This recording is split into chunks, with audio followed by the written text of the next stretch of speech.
Hello, Regis Kilbin is the name, and Paladins is the game. And today I'm going to take a look at my 5 favorite Pip cards. I've been playing Pip as a hero quite often.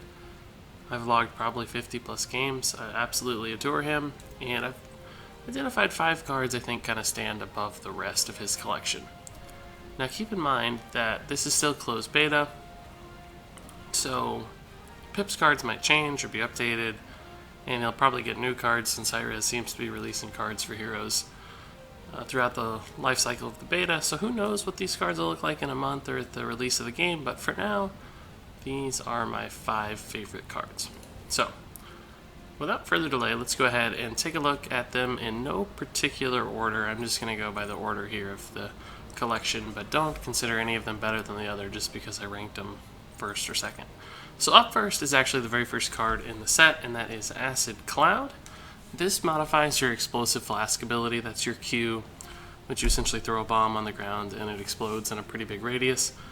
And this one makes that even better because not only does it explode for the initial AoE damage, it also leaves a cloud on the ground that poisons anybody inside of it for 5 seconds at 250 damage per second. Now if you do the math there, that's 1250 damage, which is huge. That's, something like 20% to a third of a hero's life total in the late game. So if they stand in the cloud the whole duration, they're definitely in trouble.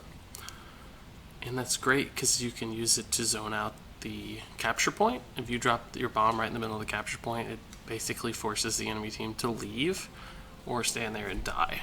And most people will choose to leave once they realize what's happening. Some people won't even realize what's happening and they'll just stand there and kill themselves simply by being in the wrong place at the wrong time.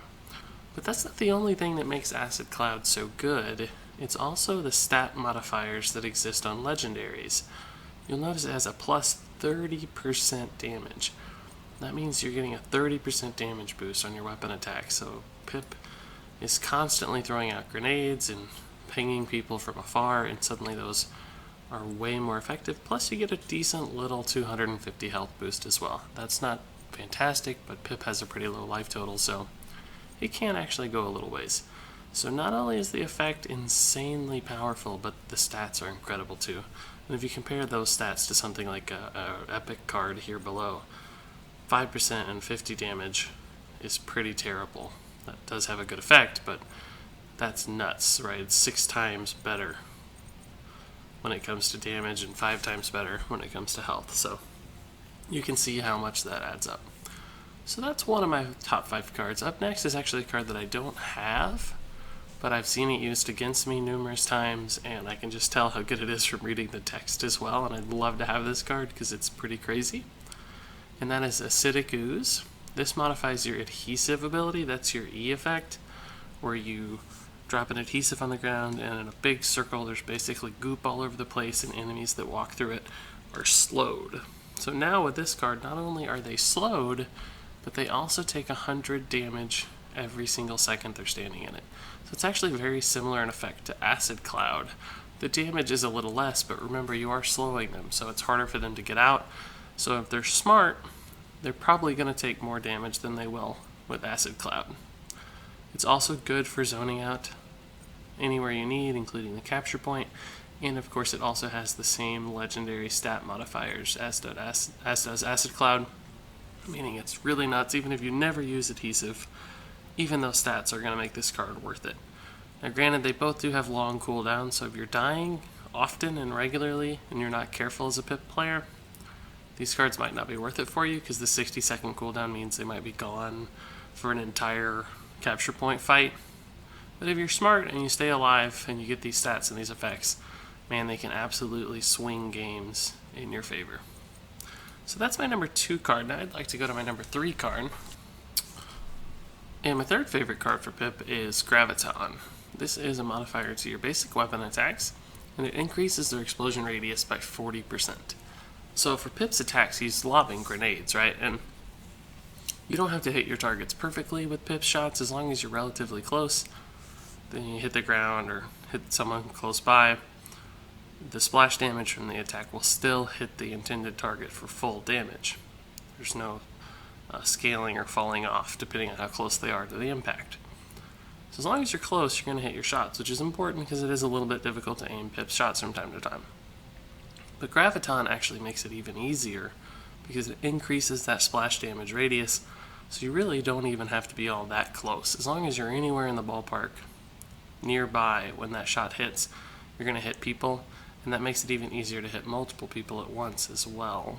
Now, the graphic here might be exaggerating a little bit. I don't think the effect is quite that big, but it is noticeable, and it does make Pip even easier if your aim isn't perfect. But that's not the only thing that makes Graviton really good. It also has extremely strong stat modifiers for a common level card. If you look nearby, this common's an +8 and 100, but Graviton is +15 and 100. So it has pretty high damage modifier compared to other commons. So your basic attacks are not only going to hit people more often and hit more people more often, but they're also going to hit stronger when they do. And the short cooldown is always nice, so even if you're dying a lot, this card's going to be active most of the time. The health bonus isn't much, but it can be noticeable with Pip's small health pool. So that's my third favorite card, and the fourth favorite is actually on the same page here. Also a common level card, and that is Marathon. This modifies your F ability, Weightless, and it essentially makes it last 3 seconds longer, which might not sound like much, but Weightless is actually one of the best escapes in the entire Paladins roster. When you activate it, Pip can just jump really far and really fast, and typically you get 3 jumps out of a normal Weightless effect, but with Marathon you can really get something like 6 jumps, which allows you to move more or less halfway across the map, right? Like if you're really deep in the enemy's base, you can pop a Marathon altered Weightless and get out in no time and mount up and run away safely. So this allows you to be a little bit greedy in your positioning and in your play in general and still find ways to escape, which is really nice. I don't think people utilize Weightless quite as much as they should, and this makes it even better. So if you're using that escape as often as you should and as creatively as you can, then this card is going to see some huge results in your play. But that's not the only thing that makes it great. Look at these stats as well. It gives you a plus 20% damage modifier, which is huge. Like, remember our legendaries were only 30%. So the fact that it's that close to a legendary as a common card is pretty crazy. It's going to make you much more consistent in your damage output. Again, the short cooldown's nice, and that escape can work absolute wonders. So for my fifth and final card of my 5 favorite Pip cards, we're going to actually go with Rupture. This is an epic quality card, and it's a modifier to your weapon, and it's a pretty crazy one. Targets you kill explode, dealing 500 damage in an area. So the great thing about Pip is, right, you're going to be killing a lot of people because he does lots of area of effect damage, and this ups that even more. So this is the craziest card in the game when it comes to highlights. I've gotten multiple quadra kills thanks to this card. If 3 or 4 people are clumped up on the point and you kill one of them, they're going to explode, hitting the 3 people around them, which likely is going to kill another guy, and he's going to explode. And it's just a chain reaction of explosions that kill off an entire enemy team in mere seconds. So when you get kills with this card, crazy things tend to happen. And even if people don't clump up, sometimes this card can alter an enemy strategy. If they notice you have Rupture, they may say, oh my gosh, I can't stand next to my allies, so their positioning has changed and they aren't as willing to camp on the point, and some really cool things can happen just because you have Rupture. But man, when it does go off, whether you're defending or fighting for a point, it's absolutely insane to see it. And this card actually got nerfed. It used to do 700 damage, but it's still overpowered in my mind. And frankly, it could go down to 300 and probably still be good. Now, when it comes to the stats, it's not perfect. 12% is good, but it's not amazing. You know, there's 18s and 12s are very common. So the actual damage increase isn't as significant as you might like. Neither is the health, but the effect is so strong that it doesn't even matter. Rupture can absolutely swing games in your favor and wipe out an entire enemy team all on its own. So there you have it. Those are my 5 favorite pip cards: Acid Cloud, Acidic Ooze, Graviton, Marathon, and Rupture. If you encounter these cards in game, you should probably take them. I think you'll see some great effects. Now, keep in mind those are my favorites. You might have different cards you think are overpowered or you're seeing a lot of success with. You think I'm crazy? Let me know in the comments. I'd appreciate the discussion. If you think these cards are terrible, tell me. If I missed something amazing, let me know. Maybe I haven't discovered it yet.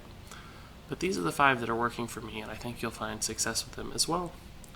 So there you have it, the 5 best pip cards for Regis Kilman. Thanks so much for watching, and until next time, game on.